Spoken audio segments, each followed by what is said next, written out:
President Trump held a press conference with Indian Prime Minister Narendra Modi yesterday, both leaders agreeing to trade talks to lower tensions. Joining us to discuss the implications is Raghuram Rajan, former governor of the Reserve Bank of India and professor of finance at the University of Chicago Booth School of Business. It's great to see you again. How significant is the U.S. India relationship right now? I think it's important. India is 1.4 billion people. It's a growing economy, the fastest in the G20. And, the kinds of ties across all spectra, you have defense ties, you have trade ties, you have digital trade ties, and of course you have a diaspora, an Indian diaspora in the U.S., which is very well placed. So I think this is important. I think it could be a key relationship in the 21st century. And, the leaders get along well. I think there's some chemistry between President Trump and Prime Minister Modi. We could delve into that. I'm also curious, Raghu, just for your thoughts on the U.S. economy. Retail sales just disappointed. We were talking with Greg Ip a little while ago about, how to figure out where inflation is going from here. I see now fights emerging about whether we should really care about PCE instead of CPI because of the way it calculates Medicare and Medicaid prices. Well, whenever inflation is high, we have all this talk in every country about whether the index is right, whether it's sort of overly focused on certain elements which shouldn't be there. I mean, the reality is the U.S. has been growing fairly strongly above potential. And, of course, what we have right now, as you just discussed, is a lot of policy uncertainty, both on the negative side with potential tariffs, but also on the positive side with business sentiment on taxes and so on. So I think at this point, it's anybody's guess which direction the economy will move, which is, a large reason why the Fed is staying put.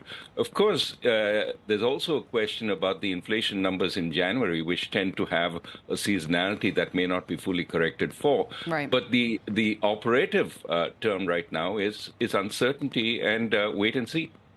Could we use the India case maybe as an example? So as Joe was talking about earlier, there's now thousands of line items that officials are reviewing with all of our trading partners to see, well, what do they tariff us at and should we tariff them at?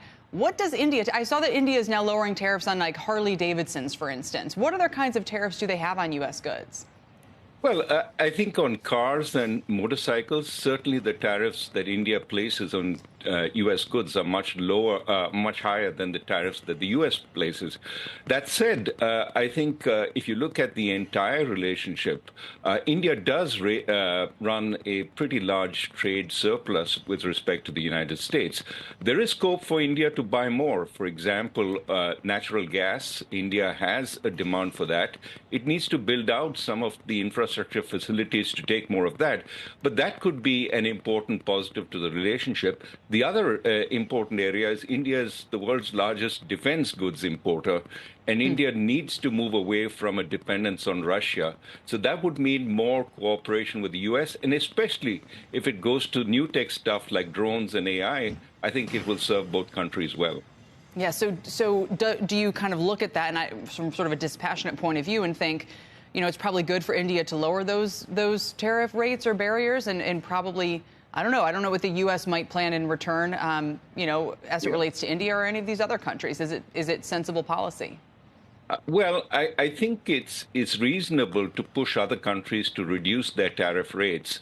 It would be, I think, harmful for India if the net result is tariff rates in the U.S. go up vis-a-vis Indian goods. But I think it is beneficial if India lowers some of these tariff rates.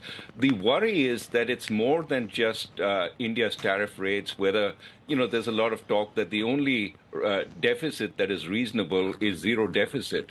Well, the U.S. runs a deficit for a variety of other reasons than just tariffs. And if the discussion is based on outcomes like the net deficit, rather than what tariffs India sets, I think then we could get into murky waters and a lot of uncertainty.